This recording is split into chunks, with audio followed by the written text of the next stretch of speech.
apalah yang orang yang beli ni pun sama 3 cuba dengan kau.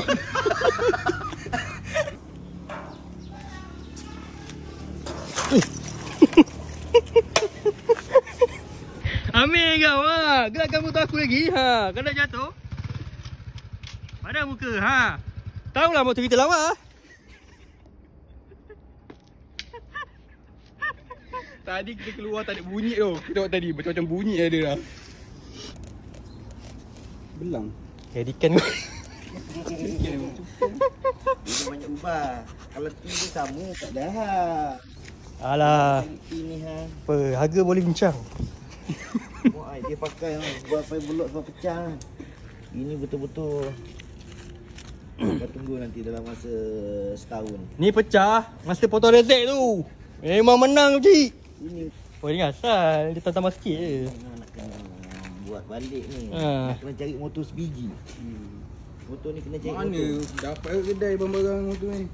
Cari motor Alah harga sebiji. 10k dia tak ada hal. Cari Bukan. motor, dekat Kalau nak buat harga habis kan. berapa ribu lah. Yang penting lampu TZM. Itulah. Tunjuk kat member kan. Wah, tak boleh tahan ni lampu belakang. Aizal pun par-par. Oh ada, seat ada. Ni nak kena buka enjin ni. Alah kalau macam nak buat spare part boleh. Spare part dah ada. Ini 3 hari 3 malam mikir je. Tengok rezek. Orang semua ingat ada Z sebab Ha. firing dia gambar Sama dia kan? macam apa tu? Macam Rezek. Wow. Ni berkatal. Das model. 2008. Lat yang lalat tu kan. Ni Ha, nampaknya. Ni lah motor Ni ni. lah. Motor ni lah ni dia nak buat ni. Cik selain motor dia ni terlebih tengok apa anime kata-kata lah. Itu yang Pengaruh lah. tak ada, saya ada post kat TikTok. Dia cakap memang masa abang buat tu ada ambil dah cakap. Ramai yang kutuk bang, serius. Kau dah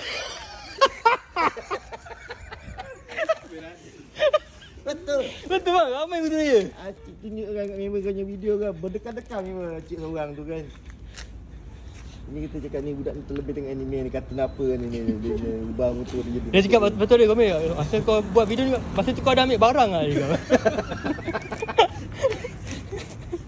Marah orang peminat Tega gitu kan.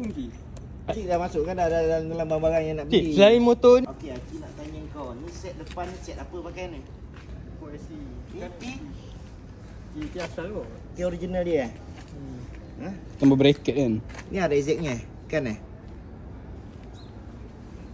Okay. Kalau di dalam Lafaz selalu talak jual beli. Tak bagi. Yang apalah yang orang yang beli ni pun sama 3 cuba dengan kau. Ni shot juga ni. Motor ambil barang.